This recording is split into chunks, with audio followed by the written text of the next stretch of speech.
Janji saya sebentar tadi 1 pingat perak berjaya kita raih. Jawapannya sepak takraw. Tetapi 1 pingat emas baru saja, masih panas lagi sebenarnya, dan satu persoalan yang timbul pada pemikiran saya ketika ini adalah saudara Dahlan, rakan saya ini. Dahlan, tangkal apa yang awak pakai ini? Itu dari segi sudut tangkal susah nak sebutlah. Tapi pengamatan yang saya jangkakan ini kerana berdasarkan kepada rekod yang pernah dilakukan oleh pewanis Warren, dan kesungguhan beliau ini dianggap sebagai yang terbaik, menjadi senjata utama untuk menang pingat emas bagi acara komite. Dan pastinya dia telah pun menjayakan pingat yang ke-8 untuk negara. Masalah saya kerana Dahlan punya ramalan semuanya tepat untuk ramalanku benar belaka. Jadi umbrella. Jadi Dahlan, mungkin inilah ahli nujum negara. InsyaAllah. Tapi apapun saudara, tahniah kepada skuad karate negara yang telah pun menyumbangkan emas yang ke-8 bagi negara, dan kita pasti menjelma emas besok bagi acara hoki, dan selebihnya kita akan menggenapkan menjadi 10 pingat emas, insya-Allah. Itu ramalan lagi. Itu ramalanku. Okey, kita simpan ramalan itu untuk esok pula. Tahniah buat Malaysia, kita semakin menghampiri sasaran kita, iaitu 9 pingat emas, dan sebenarnya semakin hampir kerana squash kedua-duanya layak ke peringkat akhir, dan esok hoki juga akan menentukan pingat emas ataupun perak bertemu dengan Pakistan. Tetapi kita mendoakan yang terbaik, yang pastinya adalah kilauan emas untuk sukan hoki. Dan ke mana kita selepas ini, Dan? Kita nak ke memanah, tapi Izwan, besok kalau ada air teh dan goreng pisang pun cantik jugalah. Tak apa, nanti kita cuba usahakan. Okay. Sampai-sampai kita berbicara. Baik saudara, kita terus saja untuk menyaksikan acara memanah yang telah pun memasuk peringkat akhir ketika ini. Jadi kita saksikan bersama acara memanah.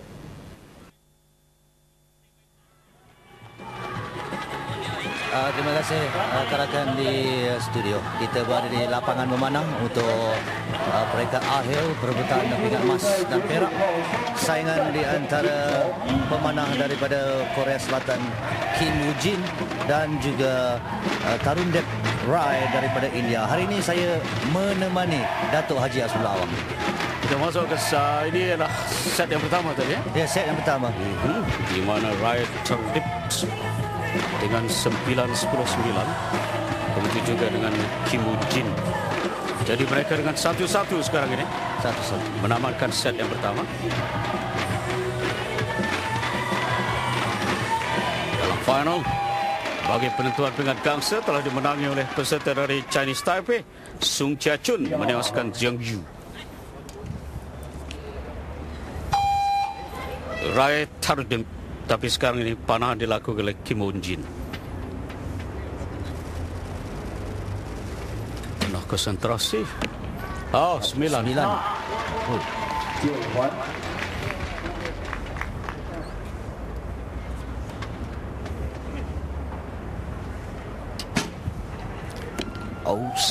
juga.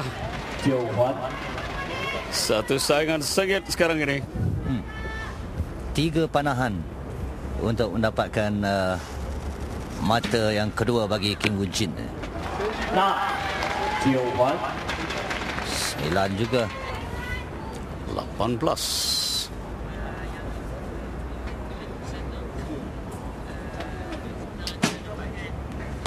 Tarundep 9. Juga 9. Terikat saling berjamu 18 sekarang.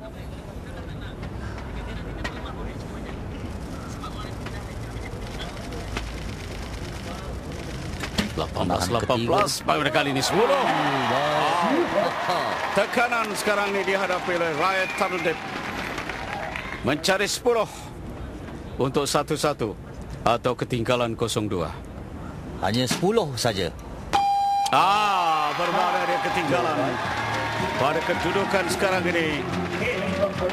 2-0 untuk set yang kedua kepada Kim Woo-jin.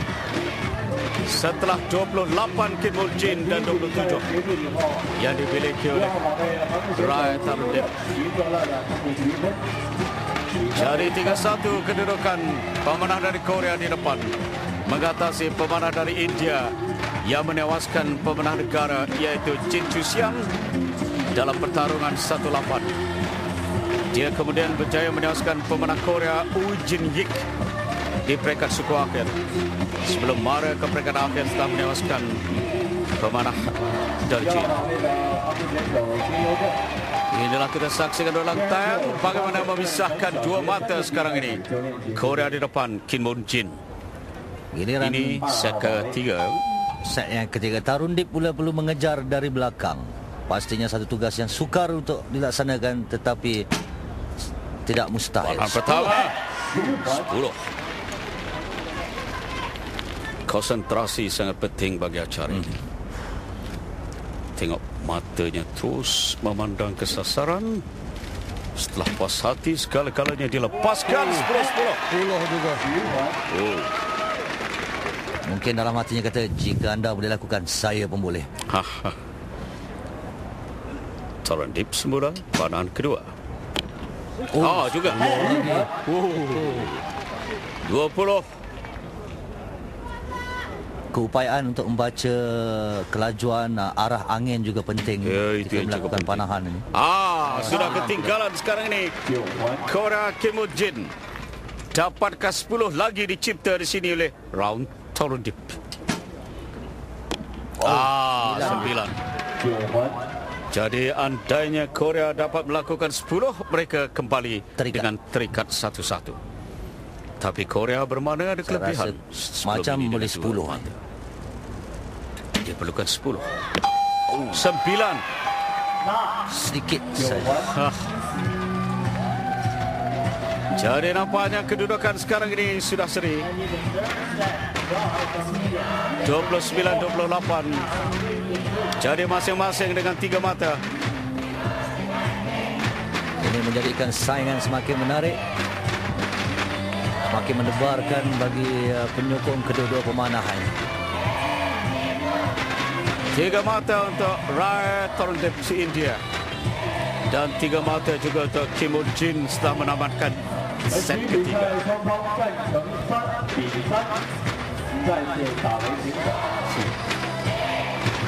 Itulah panahan yang Dua panahan dia 10.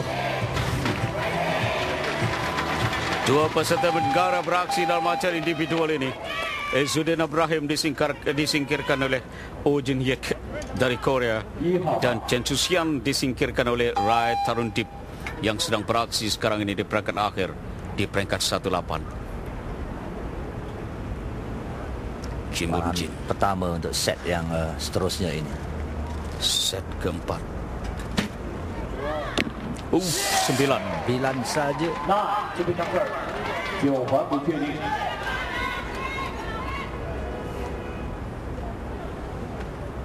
Rai Tarundip 9 juga.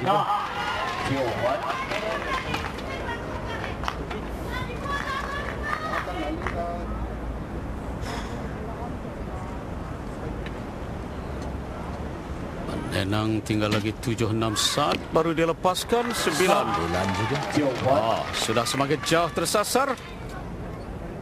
Jadi 18 untuk Korea. Bagaimana dengan Rai Tarundip? Panahan yang kedua. Sama. 18-18.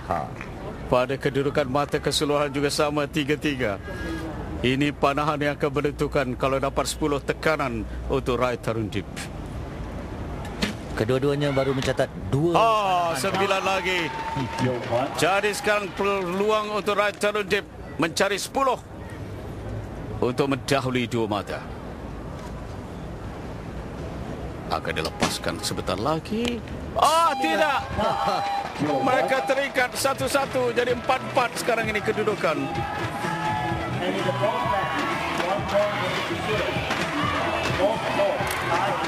Kedua ini seperti berjanji ya. Woo Jin melakukan 2 panahan saja pada mata 10, dan Tarundip juga hanya 2 kali melakukan panahan pada mata 10. Mereka sekarang berada di set terakhir, set kelima. Ulang tayang kita perhatikan bagaimana Eugene dengan 9-3-3 panahan, begitu juga dengan Rai Tarundip dengan 9 ketiga-tiga panahannya. Jadi tekanan dihadapi oleh kedua-dua pemarah. Kedudukan sekarang ini 4-4 setelah menamatkan 4 set. 2 set berikutnya merupakan set penentuan, boleh dikatakan do or die bagi kedua-duanya. Apa terjadi? Apa yang berlaku tadi itu? Saya tidak pasti, tapi lihat seperti Eugene menjadi 28 betul tadi. Ya. Kalau tengok pada scoreboard, Tak menimbulkan rasa ketidakpuasan hati dari kalangan penyokong Korea tadi. kita perhatikan di sini. Panan terakhir. Namun kita tumpukan kembali pada saingan ini. Oh, tersasar nampaknya di sini. Right turn deep sudah tersasar. Hanya 8. Kalau 10 tekanan untuk right turn deep. Oh, 10. Bermana panan yang pertama dia telah mengatasi 2 mata. Panan kedua yang dilakukan oleh Taru Deep sekarang ini. 10 juga. Masih lagi 2 mata di depan peserta Korea.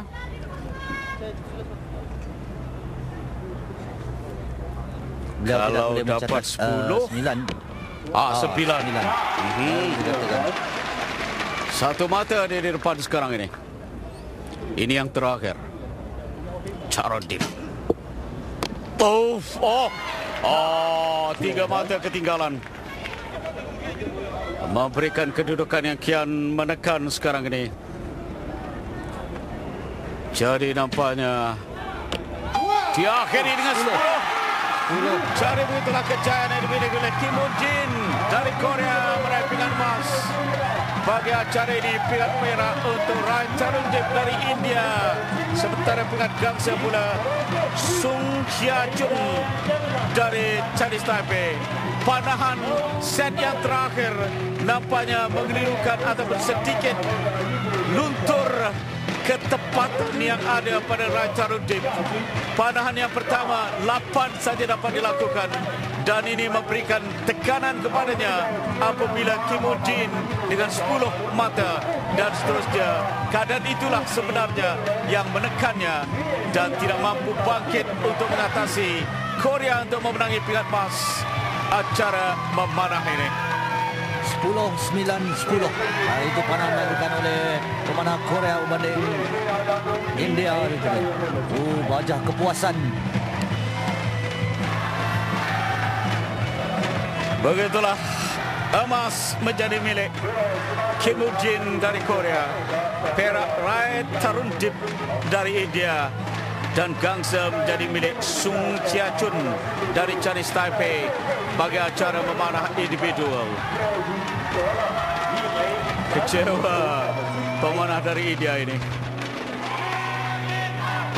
Jadi dampaknya begitulah emas dari lapang sasar memanah. Kita kembali ke studio. Silakan sahabat saya di sana, Dahlan dan juga Izwan.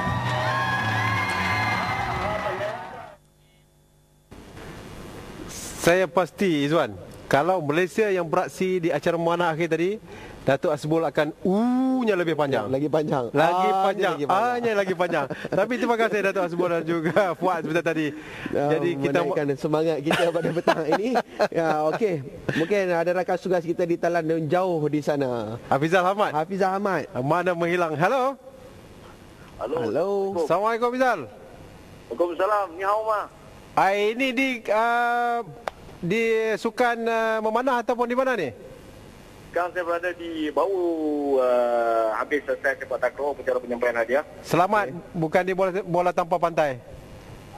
Saya berbincang dengan Dahlan tadi, dia sama ada Hafiz Ahmad di bola sepak bola tanpa pantai ataupun di kolam renang. Bukan ah?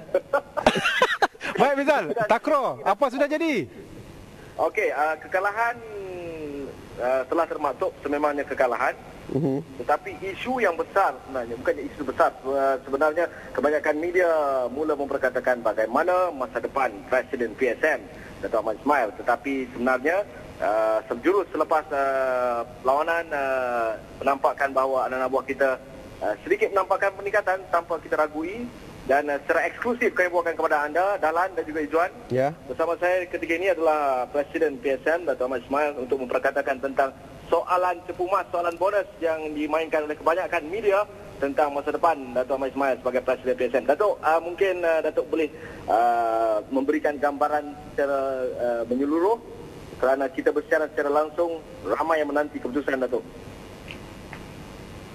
Assalamualaikum. Waalaikumsalam. Waalaikumsalam lah. Okeylah, kita PSM apabila kita datang ke Gonjo ni, sasaran kita adalah dua. Ya. Yang pertama, kita dari segi pasukan, sasaran kita ialah untuk ke peringkat akhir dan alhamdulillah kita dapat capai. Ya. Bagi acara regu pula, sasaran kita ialah untuk mendapatkan emas. Tapi hakikatnya kita kalah walaupun peningkatan pemain kita begitu jelas sekali dan mata kita lihat pun tak begitu jauh. Ya. Kalaulah tadi kita dapat heret mereka ke tie break, saya rasa peluang kita lebih cerah. Ya. Tapi hakikatnya kita telah kalah, tak mengapa. Cuma soalan dia sekarang ialah soal perletakan jawatan. Saya insya-Allah akan meletakkan jawatan saya, tetapi pengumuman akan saya buat di tanah air kita, tidaklah di perantauan sebegini. Datuk. Dan insya-Allah InsyaAllah jadi ke insyaAllah tak jadi ni? dan insya-Allah kita akan letak jawatan. Saya alhamdulillah komitmen saya terlebih dahulu. Ya, ya. Komitmen kepada PSM saya tidak boleh lepas tangan begitu saja. Ya. Betul. Saya harus bereskan segala komitmen saya kepada PSM dan sesudah ini pun saya akan balik bincang dengan majlis tertinggi. Peletakan pasti saya buat. Saya orang yang berprinsip. Ya. Tapi kita bukan nak desak Datuk letak jawatan, cuma sekurang-kurangnya Datuk dapat menjelaskan masa depan skuad takraw kita bagaimana, dan mungkin juga Datuk ada pandangan tentang kehebatan pasukan lain seperti India dan sebagainya, Datuk. Okeylah, itu kita harus faham bahawasanya daripada tahun 65 sepak takraw telah dimainkan di dalam sukan siap. Selepas 45 tahun, sudah tentu negara-negara lain juga turut maju dalam permainan sepak takraw. Itu adalah satu perkembangan yang baik kepada sukan sepak takraw sendiri. Ya. Zaman di mana Malaysia dan Thailand saja yang memonopoli ataupun menjadi yang terkuat di dalam sepak takraw sudah over.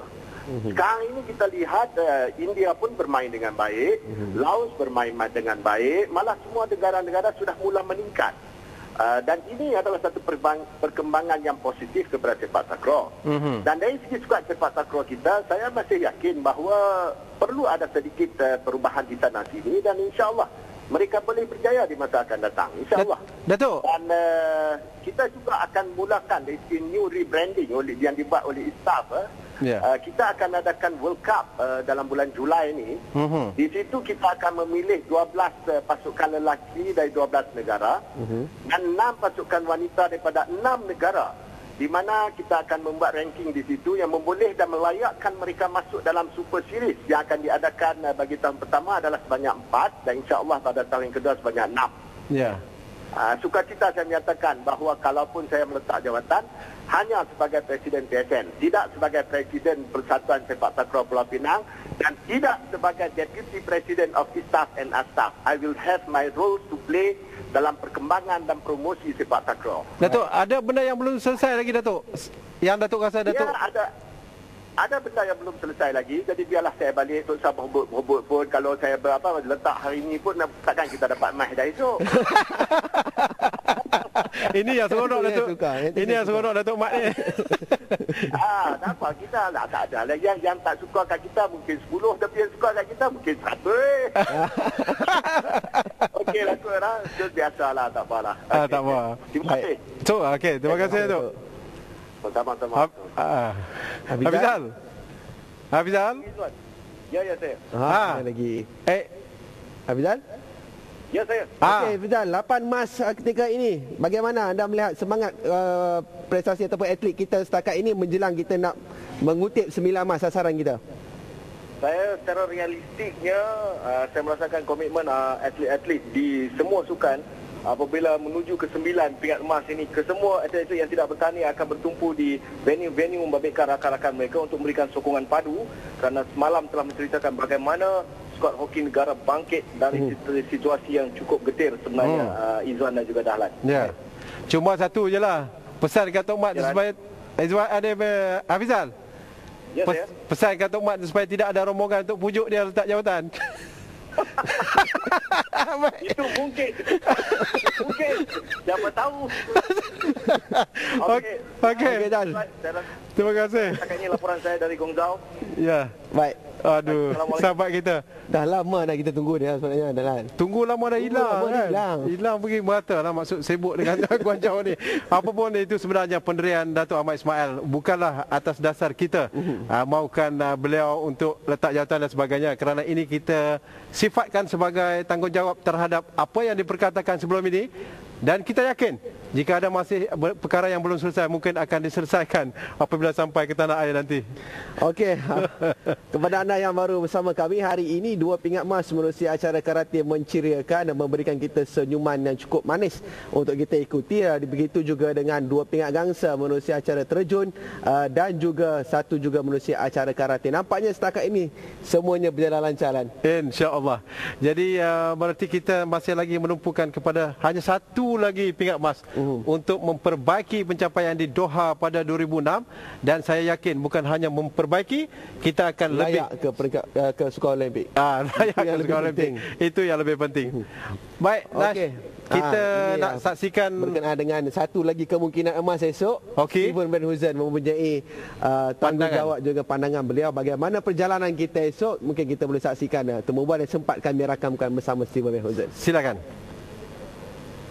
The manager, the physio, Tommy has done a great work, and also a doctor. Everyone has worked very hard for this victory. Yeah, and for the final, coach, one more. I think that's we have to really give everything we have, because after that there's no more. I mean, but most important thing is they've been in the finals, and obviously we know that it's a very important game because the winner go to the Olympics. But I think for the moment, let the boys enjoy the victory and let us relax and let's regroup, and then for the finals, for the final push. Against Pakistan. Yeah. Baru tu. Perasaan, of course, tak tahu nak cakap lah, susah sebab dia ada sejarah yang pertama saya rasa Asian Game tim pasukan Malaysia masuk final. So tak terus cakap. Ramalan Dahlan. Esok. Ramalan esok. Besok Malaysia menang 2-1. Okey, saya tak nak ramal apa-apa, saya pegang kata dia 2-1 tak apa. Besok nak kutuk tu. Berbicara selamat. Selamat. Okey. Baik, apapun sebenarnya yang lebih penting adalah pencapaian itu sendiri yang telah pun memperlihatkan kesungguhan pemain negara, dan kita mahu pingat emas dan kita mahu slot automatik ke Sukan Olimpik di London 2012 nanti. Itu yang menjadi buruan kita besok, Izwan. Okey, 2-1 saya pegang kata-kata Dahlan. Harap-harap menjadi kenyataan, kerana sekian lama sebenarnya kita menanti detik ini. Ada orang mengatakan bahawa sekiranya hoki mendapat pingat emas, sukan yang lain itu tak apa. Itu sudah bermakna memang sememangnya kita amat menanti pingat emas daripada sukan hoki ini. Begitulah besarnya, walaupun 1 emas lah. Ya. Baik, rasanya elok kita nak berehat seketika, bagi laluan kepada rakan kita di bilik berita. Fokus utama menyusul selepas ini, dan kemudian kita akan datang kembali untuk kita menyaksikan sama-sama perkembangan di Sukan Asia ke-16 di Guangzhou ini. Kalau sudah bersiap sedia, elok kita ke bilik berita bersama rakan tugas.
Hari ini kabadi tak ada, Izwan? Hari ini kabadi tak ada, itu yang tak ada. Kurang dengar suara Jasni hari ini pasal acara kabadi tidak ada hari ini.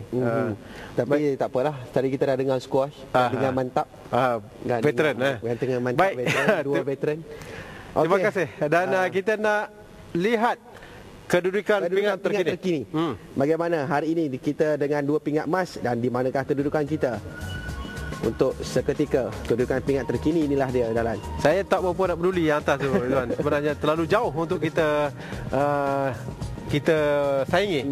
Dan inilah kedudukan pingat-pingat. Kita berada di tangga yang ke-7 tetapi untuk setakat ini sebenarnya kita mengatasi lain-lain negara Asia Tenggara. Itu yang lebih penting nampaknya. Perak dulu di Doha kita 17, gangsa 17, kini masih lagi 14 dan 10. Cuma 8 pingat emas telah menyamai rekod di Doha, Izwan. Ya, dan esok 39 pingat emas dipertandingkan. Kita takkan tak dapat 2 kot. Tak dapat 1. InsyaAllah untuk mendapatkan 9 pingat emas. Dan ini adalah kedudukan untuk negara-negara yang kedudukan yang terbaik sebenarnya kita berikan.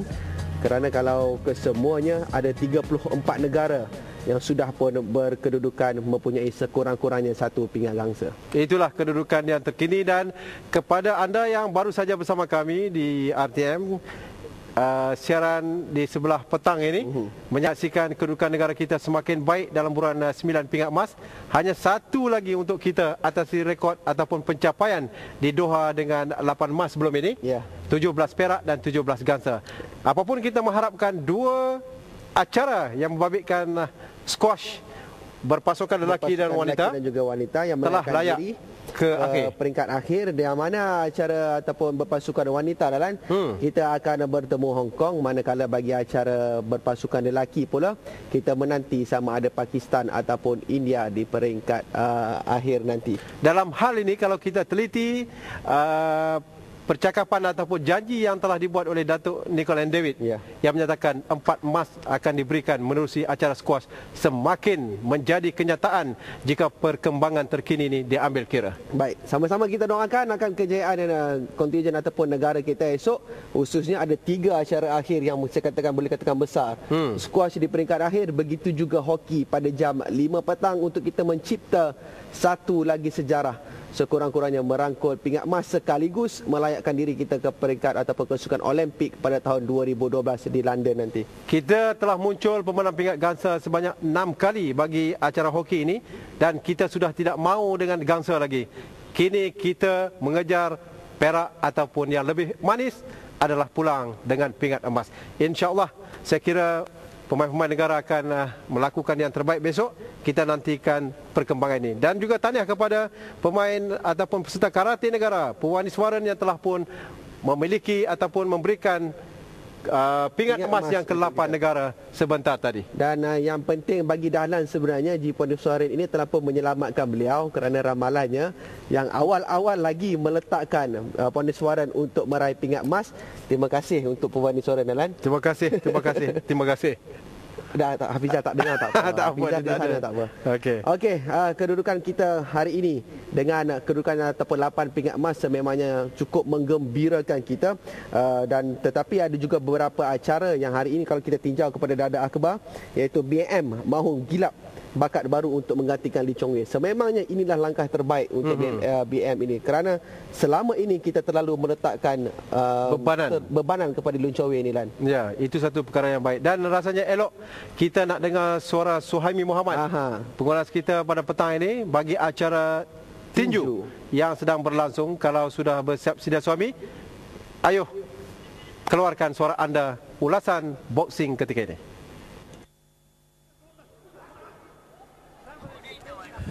Ya, terima kasih Azlan, Dahlan dan juga Izwan. Saya bersama Rashdi untuk acara tinju dan hari ini adalah perlawanan peringkat separuh akhir yang dapat kita saksikan. Kini perlawanan bagi kategori 69 kg separuh emas, separuh akhir yang pertama. Pertemuan yang ada antara Jagal Auto Garage Gal dari Mongolia bersama dengan Sergey Sapiev. Rashdi, mereka sedang pun bertarung dalam 2 pusingan dan kini pusingan yang terakhir, pusingan yang ketiga.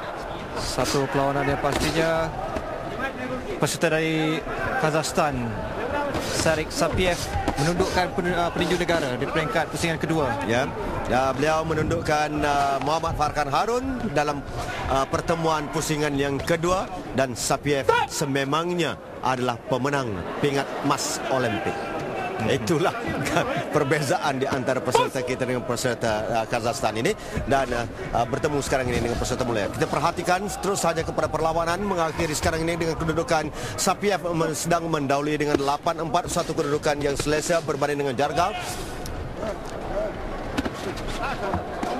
Jargal yang cuba, kita perhatikan dengan keadaan yang sudah berkeletihan. Dihempuk saja di situ. Dia bukan saja dengan tumbukan.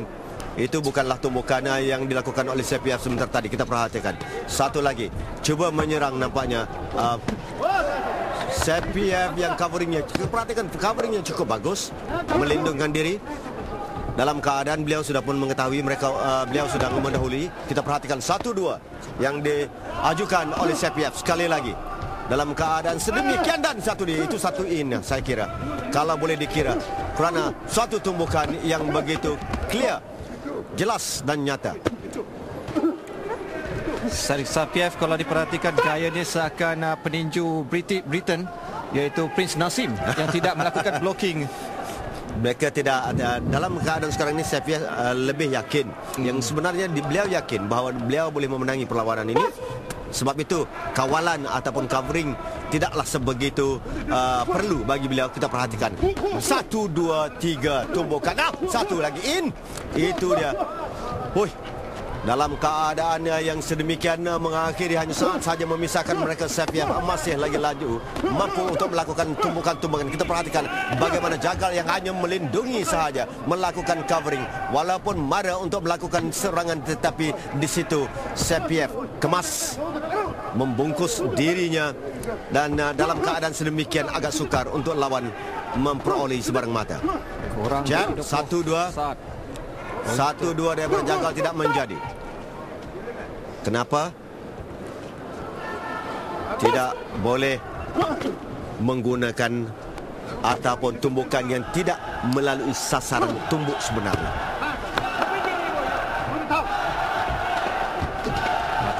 Itu dia. Saja lagi untuk ditamatkan pusingan terakhir. Dalam suatu keadaan perlawanan yang berat sebelah di antara kedua petinju ini. Itu dia tamatnya. Sudah tentu kemenangan kepada Sarik Sapiev dari Kazakhstan untuk separuh akhir yang kedua. Separuh akhir yang kedua bagi kategori 69 kg ini, yang bertemu dengan Jargal dari Mongolia. Ini dia Jargal yang memberikan tentangan, tetapi beliau hanya mampu memperolehi 3 mata saja melalui 5 pusingan itu. Dan memang dari segi ranking memihak kepada Sapiev lah sebagai petinju yang menjadi favourites dalam kategori 69 kg. Itu dia kiraan mata. Beliau di peringkat akhir ialah peserta dari Uzbekistan, Oktamon Romanov daripada Uzbekistan, yang akan menantinya di perlawanan akhir penentuan peringkat emas dan peringkat perak. Itu dia keputusan yang kita peroleh. Dan selepas ini kita akan ke kategori yang lebih berat, 81 kg. Di sinilah kalau kita nak lihat ada peserta yang boleh tumbang. Dengan kategori 41 kg ataupun melebihi 91 kg selepas ini, memang kategori-kategori seumpama ini. Kita perhatikan bagaimana tumbukan sesekali yang dilepaskan oleh Jargal.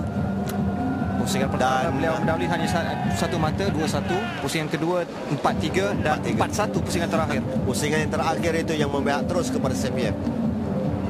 Perhatikan bagaimana itu clear blow kalau nak dikira daripada Jargal.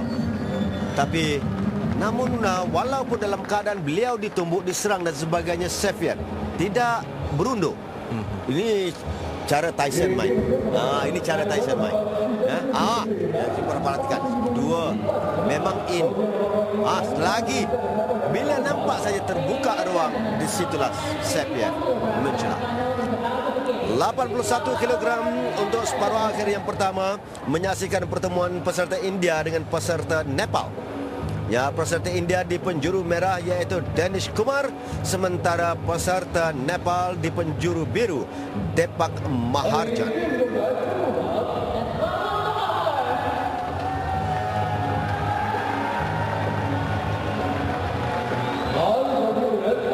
Sayangnya 4 petinju kita yang hanya mampu mara ke peringkat ataupun pusingan yang kedua sahaja. di peringkat Asia ini belum lagi kita menyerlah. Walaupun ada sekali kita menyerlah pada Commonwealth Sapuk Piki yang menyumbangkan pingat pada 1998. Dan di peringkat Asia Tenggara sendiri pun kita sering tewas kepada petinju-petinju di Thailand dengan Thailand dan juga Filipina. Ini adalah jago-jago ataupun negara yang boleh melahirkan jago-jago dalam acara tinju. Ini dia di penjuru merah, Danish Kumar dari India. Medali pengadil yang akan mengadili perlawanan ini.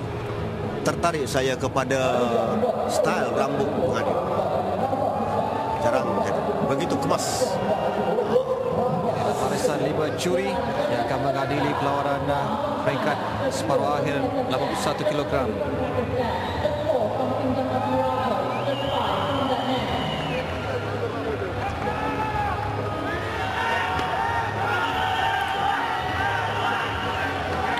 Sebelum ini, itu dia. Sebelum marah ke peringkat separuh akhir ini, Danish telah dapat mengalahkan peserta Korea.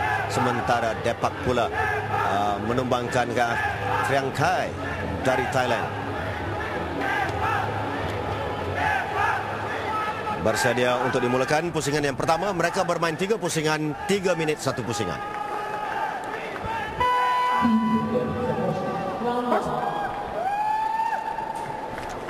Danish dan juga Depak. Danish lebih tinggi di penjuru merah, Depak di penjuru biru dari Nepal. Advantage dalam acara tinju, Rasdi, sememangnya kepada mereka yang mempunyai jangkauan yang lebih panjang. Dan kita perhatikan Danish lah yang mempunyai kelebihan itu di antara kedua petinju. Dalam keadaan yang masih lagi bertenaga, covering yang baik yang dilakukan oleh Depak. Serangan dari bahagian bawah nampaknya. Dan itu dia, 2 hook daripada Depak. 1-2 tersasar. Danish Kumar melakukan tumbukan ke bahagian abdomen. Apakah tujuannya? Tujuannya sekarang ini bila saja ke bawah, berartinya covering di sebelah atas akan turun. Itu dia mencari ruang. Kita perhatikan. Tetapi dalam keadaan Depak sekarang ini, dia tidak menurunkan covering dari atas. Sebaliknya dia membongkokkan badan dia. Berarti tidak akan beralih covering di sebelah muka ni. Satu in, satu. Memang clear blow yang dilakukan oleh Danish sebentar tadi. 1-2 beralas di situ. Perhatikan, itu salah satu caranya dalam tinju. Dalam keadaan lawan yang sudah pun menyerang, kita merapatkan diri terus. Kerana disitulah tumbukan yang ringan kalau sampai pun. Boleh lagi. Tumbukan ringan maksudnya jab, jab ataupun hook, begitu saja. Tetapi kalau dalam keadaan jarak sedemikian, alahai, kalau kena satu itu, rasanya satu upcut yang cantik arah badan yang dilakukan oleh Danish. Berhati-hati di antara kedua petinju ini. Bagaimana Depak, tetapi kekuatan saya rasa berada pada Depak dari segi susuk tubuh badan. Kita perhatikan 1-2, tetapi lambat dari segi tumbukan itu. Mungkin berat badan, ditolak begitu saja. Upcut cantik. 2 mata sekarang ini clear. Dia sebenarnya target untuk mendapatkan mata ni, orang mengatakan bahawa serangan ke arah muka saja. Tetapi tidak. Dia aras pinggang, aras terang kita yang putih itu ke atas. Di bahagian hadapan. Itulah sasaran yang sebenarnya. Kita perhati, abdomen ke atas. Dan mesti setiap terang untuk petinju ini, dia mesti ada garis putih di atas tu. Itu adalah menunjukkan ruang. Di sebelah atas terang itulah yang hanya dibenarkan untuk tumbukan ataupun yang menjadi sasaran. Dan mungkin juga di bahagian abdomen untuk mengganggu pernafasan lawan khususnya. Kerana dalam acara tinju ini pasti pusingan kedua dan ketiga memerlukan lebih banyak stamina. Memang. Bunyi saja 3 minit, tapi kadang-kadang masuk pusingan yang kedua, tangan dah jatuh. Itu menunjukkan bahawa sudah tidak bertenaga.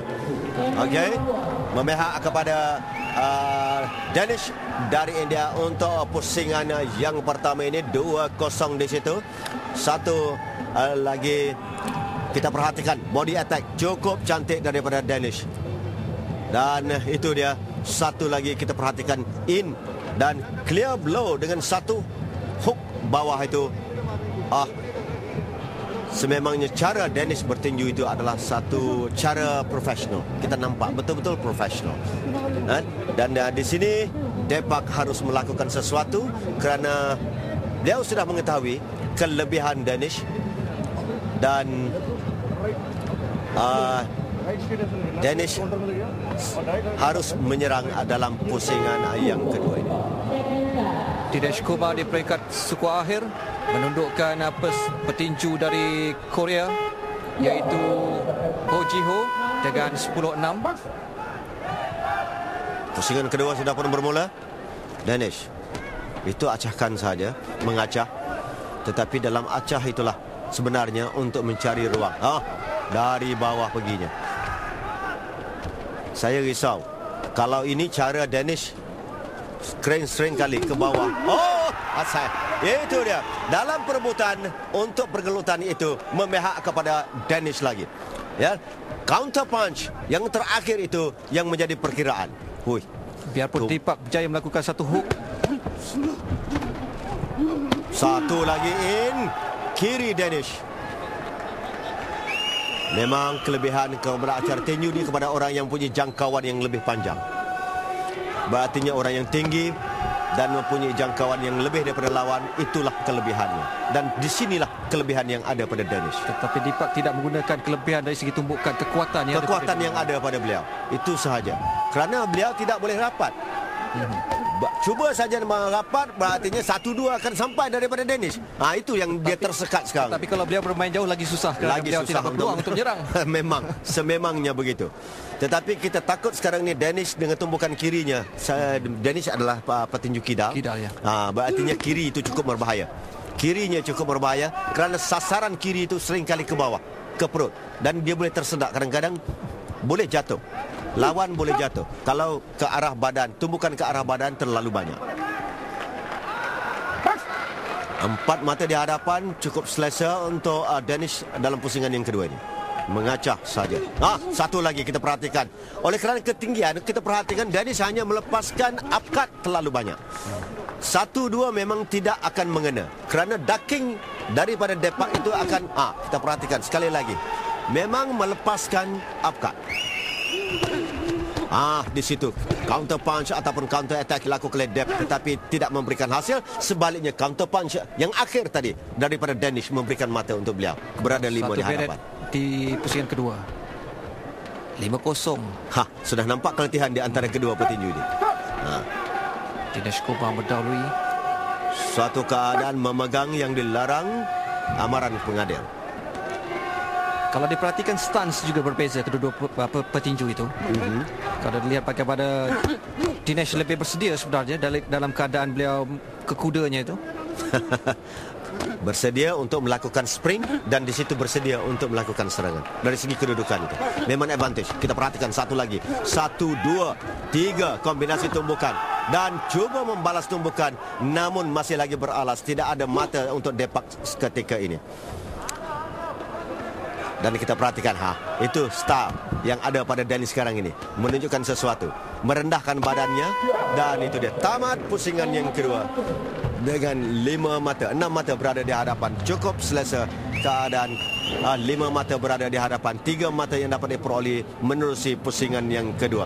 Kalau kita dapat saksikan gerak perlahan ini, kita perhatikan bagaimana serangan yang dilakukan oleh Depak terutamanya dalam counter attack-nya. Tetapi masih lagi beralas, lindungan yang dilakukan oleh Danish memang kemas. Dan akhirnya di mana 3 mata yang dicuri oleh Danish melalui pukulan, saya rasa beliau banyak mempunyai mata melalui pukulan ke badan, tidak ke bahagian atas. Itu dia advantage-nya.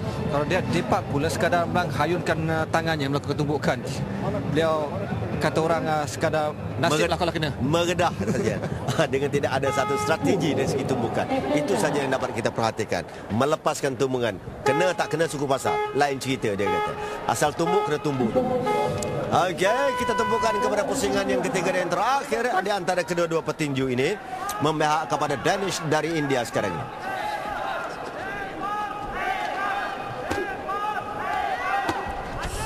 Hook Lagi.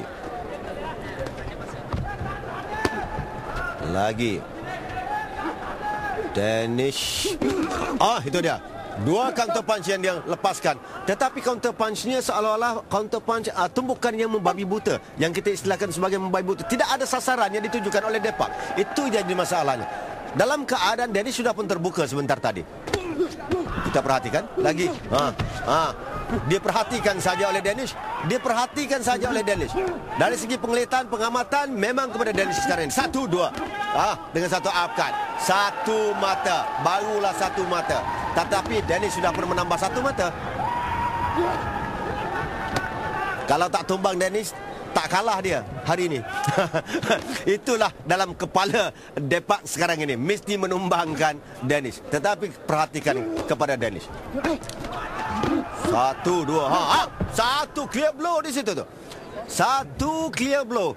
Tetapi tidak memberikan impak, tidak bergerak mata untuk Danish. Tetapi sebenarnya itu adalah mata.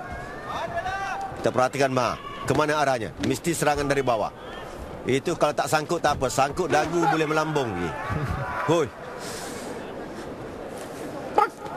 Danish tadi melepaskan tumbukan, tetapi pengadil juri tidak memberikan mata. Apakah daripada 5 juri itu 3 perlu menekan secara Dia perlu 3 daripada hakim yang ada di keliling gelanggang itu membuat tekanan serentak.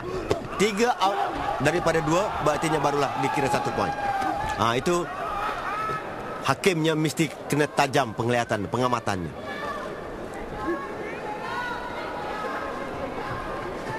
Hanya 1 minit saja lagi, lebih kurang 1 minit lebih saja lagi. Itu dia acakan daripada Danish. 1-1 dan beliau mencari ruang sebenarnya.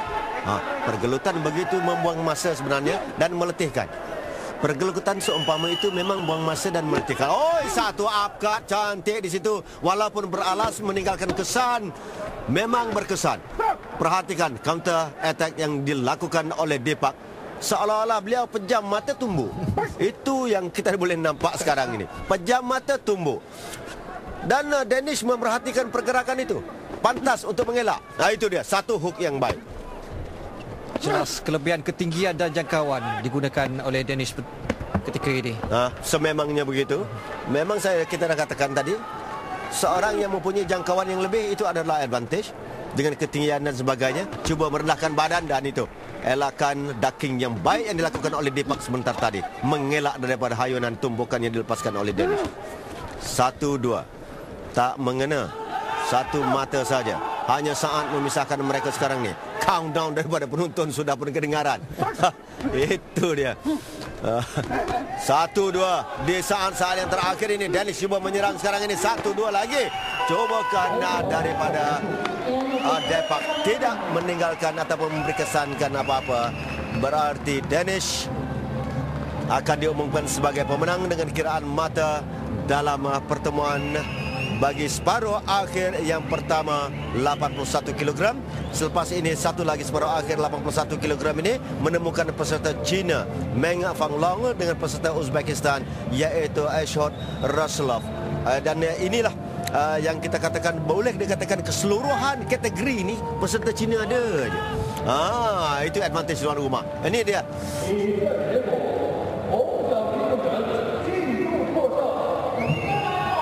Itulah, kita setelah dapat pasti kemenangan melalui kiraan mata, kemenangan kepada Danish Kumar dari India.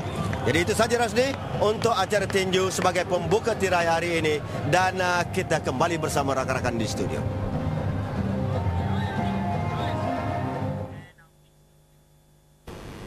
Terima kasih kepada anda yang terus bersama kami sejak awal pukul 2 tadi. Dan nampaknya negara kita terus berganjak dari segi pungutan pingat. Setakat ini 8 pingat emas yang telah pun dicetuskan oleh kontingen negara. Dan pastinya kita mengharapkan sekurang-kurangnya esok 1 emas lagi bagi mengatasi rekod cemerlang yang pernah kita lakukan ketika di Doha pada 2006 yang lalu. Ya, buat kali pertama saya boleh bercakap dalam keadaan yang cukup tenang.